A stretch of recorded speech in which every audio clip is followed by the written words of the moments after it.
Oh, ripped it. Great drive. Okay. Welcome to part 2 of my Carnoustie round. So don't forget, this is a brand new series on my channel where we're going playing as many good golf courses as we can.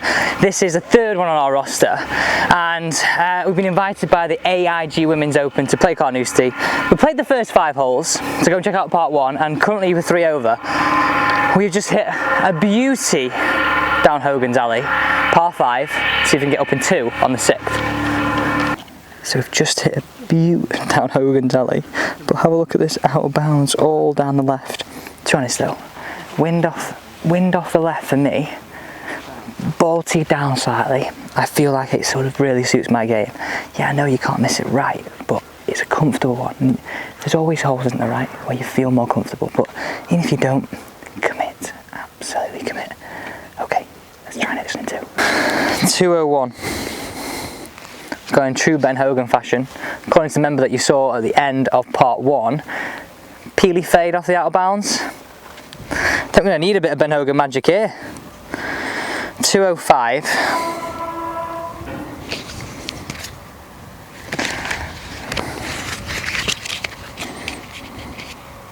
Right, 3 bunkers. I'm going to use this upslope and try and launch this 5-iron up that left wing.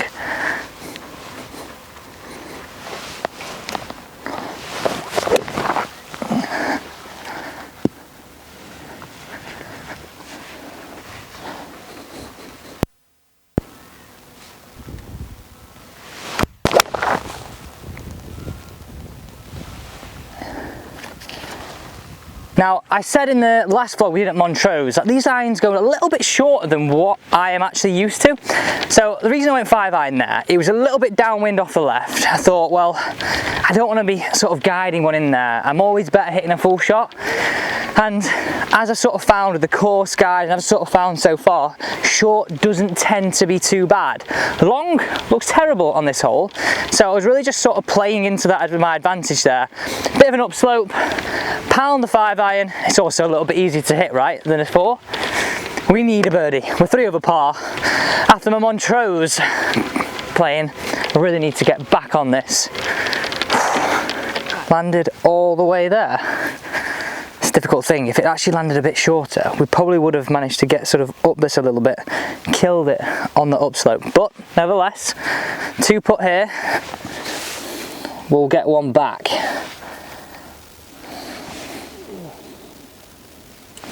I'd like to think by now, as we're sort of 6 holes into this round, I've got the pace a little bit.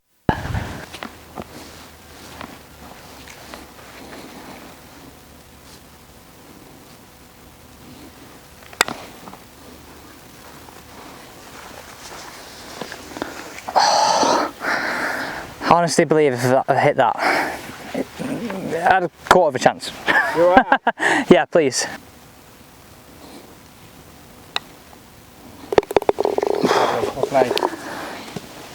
I'm gonna lie, found a bit of pressure there after Seb rolled in his bird. Right, we're back to 2.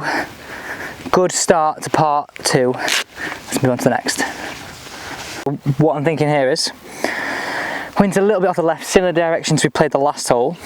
250s to these bunkers. I have to take this one on the left, and I'm gonna go 3-iron. I'm gonna try and fade this one, as I planned to do on the last, but we didn't succeed.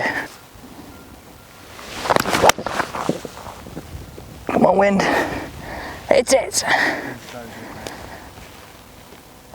How would you say that? This looks tasty flag. 163. Right over this bunker, so I can only assume sort of here, and I mean, I'm over the moon with that thrown off the tee. Definitely did fade that one slightly. 163.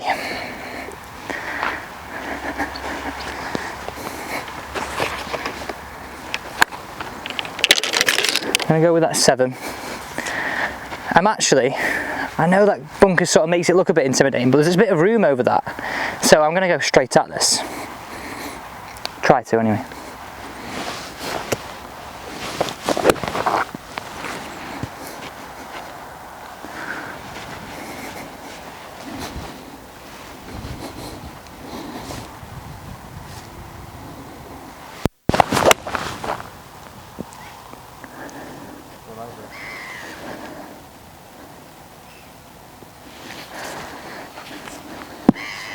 pretty good, isn't it? I think so.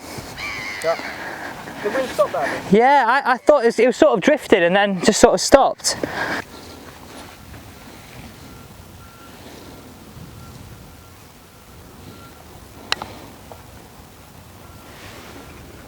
Break! Yes. What a back-to-back!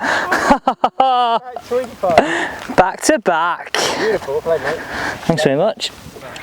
Back to back. Finally got my sort of gauge of my pace through here. Now if we're sort of looking at sort of downhill putts and gauging how far downhill and sort of how fast you think it is, I've said this before, but sort of giving yourself a bit of a side profile to what you can see sort of gives you a sort of a feeling of what you've got to deal with. So we're back to 1 over par. First par 3 of the round, the 8th. This one measures 167 from where we're playing with. I think it's going to be downwind.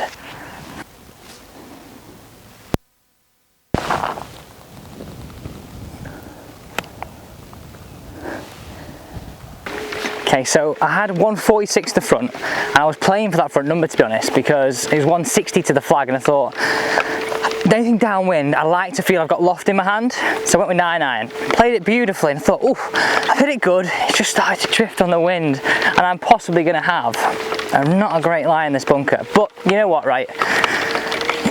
Everything about that sort of whole intention of what I was trying to do was good. So if you ever do that out on the golf course and you have a good thought process, you pick the wind, you pick the club, I mean I'm practically pin high, and you hit a nice shot, I don't think there's much else you can do, right? Don't think there's much else you can do. Let's try and get up and down. Let's keep 1 over. And I think this is sort of a real good momentum moment in the round right now. Now, if there's ever a bunker shot that we want, I nearly said this one, but the only thing going for this is the fact it's on a slight upslope. I'm going to have to feel like I sort of make a sort of a stun bunker shot. It's a long backswing, short follow through. 58 degree. I think I've literally just got to land this out.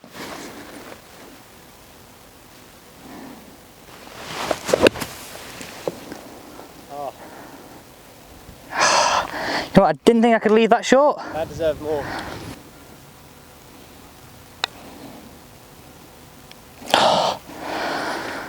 What a gutting bogey to finish.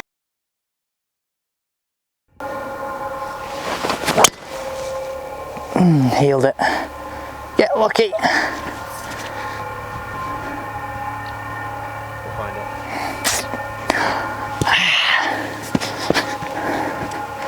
I'm actually super disappointed in myself, right? I knew I stood slightly too close to that, and I just healed it. Really fancied down that left side, downwind, but you know what, we can get a good one down here and sort of leave ourselves a wedge. So we're 2 over, hopefully we can find that and box off this part 2 being 2 over par at the very worst. And by the way, stick around for the next 2 parts because the grandstands down 18, I'll be living a boyhood dream, and I just want to share it with you. And guys, don't forget, at any point we have the PDFs that support each and every one of these videos. Now, I know this one's not particularly tip heavy, but there's definitely some points that we're going to summarise for you to watch along with. That'll help you improve your game.